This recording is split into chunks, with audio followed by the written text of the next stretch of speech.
वो ये corona virus का टीका भी आया तो अपने वालों ने कहा कि जनसंख्या नियंत्रण का टीका है, तो जिसके लग गया वो बाद में टाबर पैदा करने लायक, तो इसलिए गांव वालों ने लगवाया नहीं। बोला कई डोकरे भाग रहे हैं। अब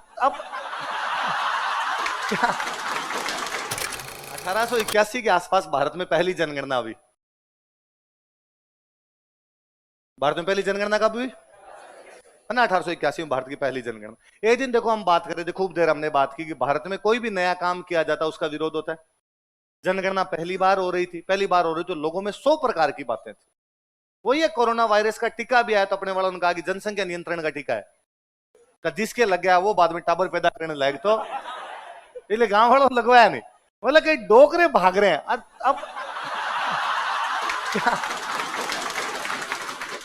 क्या अब क्या चाहिए? और कई लोगों को लगता है कि नहीं, अंतिम समय तक जूझेंगे। यार पहली बात तो अफवाह गलत, फिर अफवाह में भागने वाले गलत। 1881 में हुई जनगणना। जनगणना में तो और जोरदार। अब जनगणना में क्या होगा? जनगणना वाले घर आएंगे, कितने लोग हो घर में, कितने बच्चे हैं, कितनी महिलाएं हैं, कितनी एज है, कितनी इनकम है, पशु कितने, सारा पूछ के जाते हैं ना। अब घर पे आके जैसे पूछना शुरू किया तो इनमें र्यूमर फैली गई खूब सारी। पहली तो आई भाई गिन क्यों रहे हैं, आज तक तो नहीं गिने। मिनखों को कौन गिनता है यार, ये मिनखों को गिन रहे हैं आके। तो कोई एक आधा कोई शाना पड़ा और उसने कहा कि सुनो तुम्हें नहीं पता, अफगानिस्तान में अंग्रेजों का युद्ध चल रहा है। कहां पर? तो कहा वहां लोग चाहिए। तो ये तो घर में आके चेक कर रहे हैं कि जवान टाबर कितने हैं।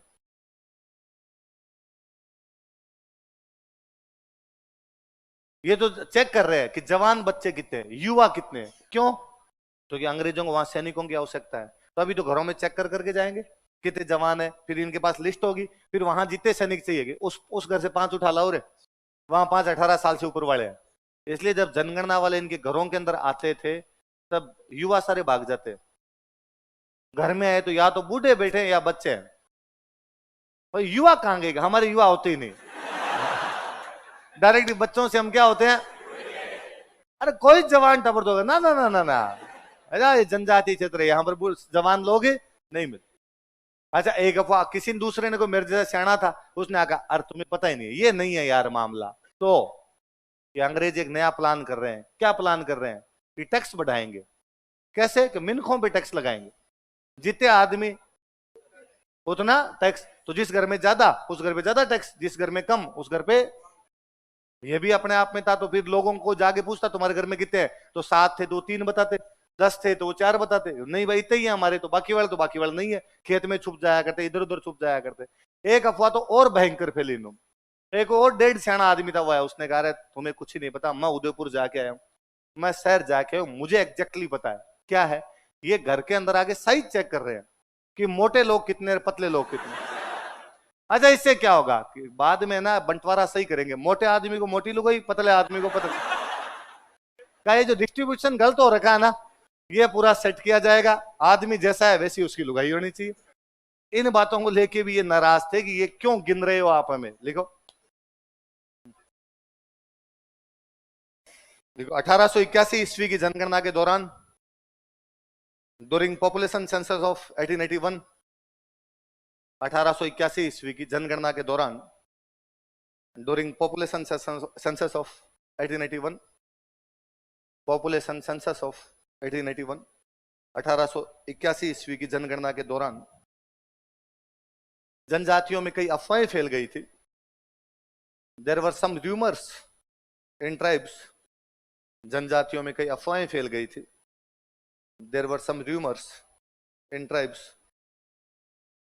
जनजातियों में कई अफवाहें फैल गई थी। There were some rumours in tribes, तथा इसके खिलाफ जनजातियों में असंतोष था।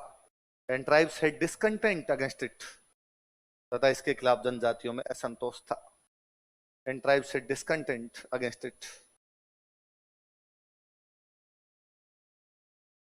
इसके खिलाफ जनजातियों में असंतोष था। ट्राइब्स हैड डिस्कंटेंट, डिस्कंटेंट है ना, डिस्कंटेंट अगेंस्ट इट, डिससेटिस्फिकेशन लिख लो, बोले सेटिस्फाई नहीं थे वो लोग इन चीजों से। वही है, नई बात तो भारत में जब भी होती है विरोध होता ही है जी। मैं हमेशा समझता हूँ, बीच में वो एक कानून है सीए एनआरसी वाला कानून है ना। अपने भारत में मतलब लोग किसी चीज की कैसे व्याख्या करते हैं, वो कानून साफ साफ कहता है कि भारत में कोई आदमी बाहर से कैसे आ सकता है, पड़ोसी देशों के जो भी नागरिक भारत में आएंगे उनके आने की प्रोसेस क्या होगी। अच्छा, पड़ोसी देशों के कौन से नागरिक आ सकते हैं का, माइनॉरिटीज कौन आ सकते हैं, अल्पसंख्यक। पाकिस्तान में, श्रीलंका में, अफगानिस्तान में जो भी अल्पसंख्यक हैं, वो हमारे देश में आने का तरीका क्या होगा। पहले आने का जो तरीका था उसमें टाइम ज्यादा लगता था, अब जो आने का तरीका होगा उसमें टाइम ज्यादा नहीं। इतना सा एक कानून लेके अपने भारत में उसकी व्याख्या वैसे थी कि मुसलमानों को सबको पाकिस्तान भेजेंगे। मेरे दोनों बातें नहीं समझ में कि पहली बात तो क्या मुसलमानों को पाकिस्तान भेजा जा सकता है, इतना नहीं भेजा जा। दूसरा, पाकिस्तान रख लेगा क्या, वो खुद बर्बाद हो रखा है, वो किसको कहां रख लेगा। पर अपने बीजेपी कानून को लेके, बीजेपी एक बार भी यूं मना नहीं करेगी हम नहीं भेजेंगे। कांग्रेस वालों को भी पता है कानून में क्या है, कांग्रेस वाले बार बार मुसलमानों को तुम्हें भेज देंगे, देख लेना, ताकि ये